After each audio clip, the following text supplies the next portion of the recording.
Mahindra & Mahindra is powering up its SUV portfolio with 5 futuristic-looking electric vehicles. Designed at its new centre near London, the e-SUVs are being built with technology from Volkswagen. On offer are two e-SUV brands, the XUV and the Born Electric or BE. The XUV brings the legacy vehicles in an electric avatar, in the process changing their looks completely. Both the XUVs E8 and E9 will be larger in dimensions than the current XUV 700. The higher profile BE range will meanwhile be a completely new construct, having been designed at Mahindra's newly minted Oxfordshire studio. The top of the line range will have 3 vehicles, the BE E5, E7 and E9. Because of these learnings, I have every reason to believe that we can in fact lead in the four-wheeler electric segment. Mahindra Advanced Design Europe will be the vanguard of our thrust into electric vehicles.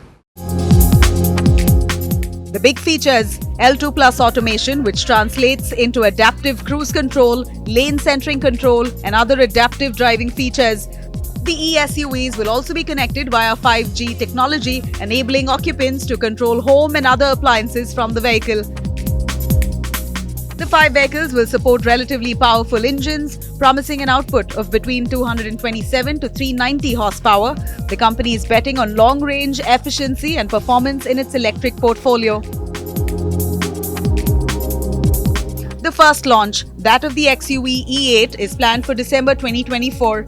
The next year will see 2 more launches, while the BE E7 is to be launched in October 2026. Interestingly, Mahindra was one of the first big Indian car companies to dip its fingers in the electric car market when it began Reva in May 2010. The electric mini car was even exported to European countries. This was followed up with the e-Verito, one of the electric vehicles adopted by various government offices under the Energy Efficiency Services Limited EESL scheme.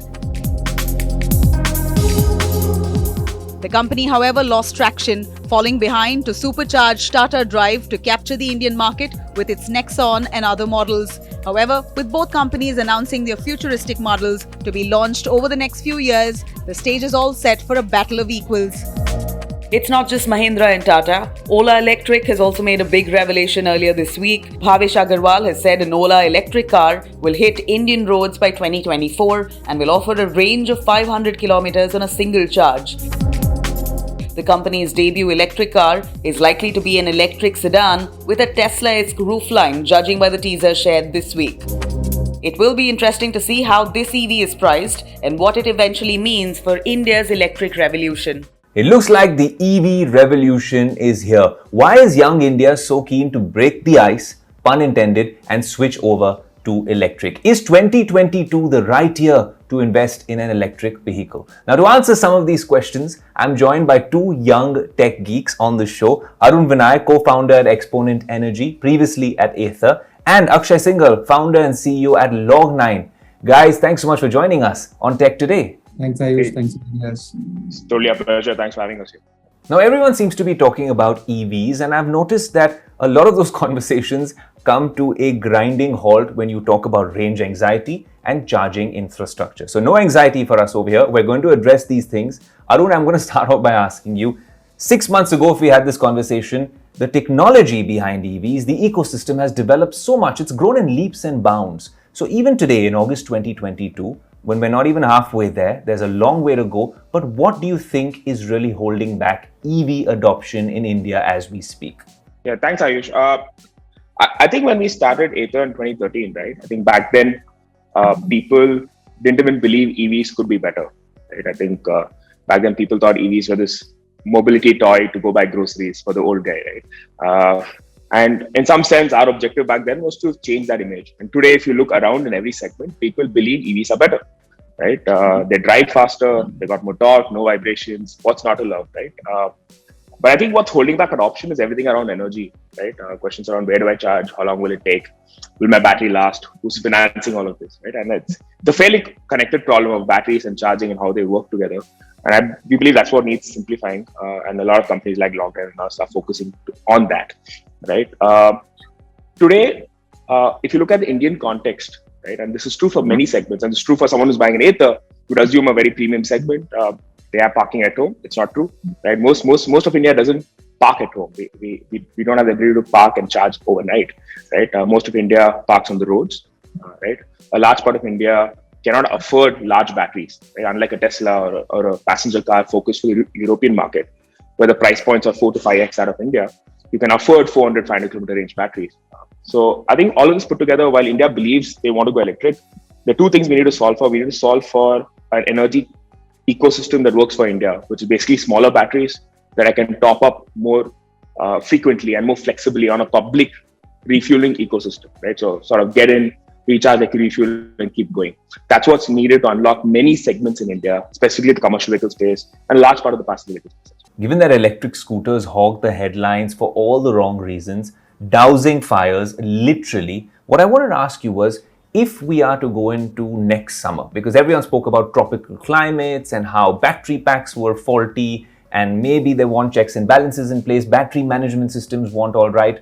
All of that put together, we go into summer of 2023. How do we avert a disaster like we did in year one of electric vehicles in India? I think the answer to that is very simply focus on product and not trading, right? Most of the EV manufacturers or players in the EV ecosystem today are predominantly traders. I don't know if you know this, but there are more than 300 electric two-wheeler manufacturers registered in India, right? Correct. But while they are registered as manufacturers, none of them manufacture anything, right? So the challenge is that it has to be a product-first approach in terms of what is relevant and what is suitable for our climatic conditions, our road conditions and operating conditions, and the types of vehicles that we're putting them in. Like two-wheeler, three-wheeler is a very India-specific story, or you can extend it to the rest of developing countries in the tropical part of the world. And this entire tropical part of the world faces very high temperatures. So have we really built battery packs for that kind of a scenario? Have we built charging solutions for that kind of a scenario? And have our testing standards been kind of devised for these conditions? Because the existing testing protocols with all the regulatory bodies and otherwise were predominantly just referred from your US standards or European standards. And those conditions are very different. Those vehicles are very different. Those temperatures are very different. And road conditions are very different. So that cannot be kind of extrapolated to India just directly and without having local validation and local product development innovation that is happening. So I think local innovation primarily is the key to avoid all of these things, and as well, this is only going to extrapolate otherwise. Arun, since you've worked on product before, I have an interesting question for you. A lot of the tech companies in the US built their brands as aspirational brands. Very good marketing. Of course, the product was important, but if you look at Apple or even Tesla, these were companies that had a very strong branding game. Also, fantastic word of mouth marketing. If we're talking about building an EV ecosystem and brand EV or India's EV story, how important is it for OEMs and manufacturers to focus on branding and marketing? Right. I think branding and marketing is important, but that's not the game that EVs are playing today. I think what electric vehicles allow you to do is fundamentally rethink what a vehicle could be, right? And this is something we discovered at Ather. We sort of, and it's not from a point of view of clean, it's not a point of view of sustainable. All those are important goals, but it's important to understand the end of the day, you're selling to a consumer. It could be a commercial driver, it could be a person owning a scooter or a Tesla. But each of them, they have a motivation, they have emotions behind buying these vehicles, right? And it's not a lot. Most vehicles are not a logical decision. Right? You don't come up with an Excel sheet. You don't figure out, hey, what's my exact range that I need, etc., right? Like at the end of the day, you want freedom. You want to build something that represents you. You want to buy something that represents you, or in some sense compensates for you. A lot of emotions and psychology behind buying a vehicle, and EVs allow you to tap into that, right?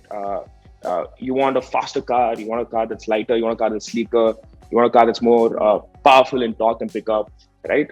It completely changed the game on what an electric vehicle could be. So I think EVs have to be a product first problem statement, followed by brand and marketing, right? We're not in the phase where it's not like cell phones where it's sort of commoditized and now it's just a branding and a game. There's a lot of work left in the core product development itself. And I think few years away before we say, hey, all EVs are great. I think today maybe a percentage of the EVs out there are great, and hopefully all of them will get there very quickly. Guys, thanks so much for a truly electric chat on tech today. It's been insightful, it's been fun, and we know what the future holds for all of us tech geeks as well. Absolutely. For sure. For sure. We should do that.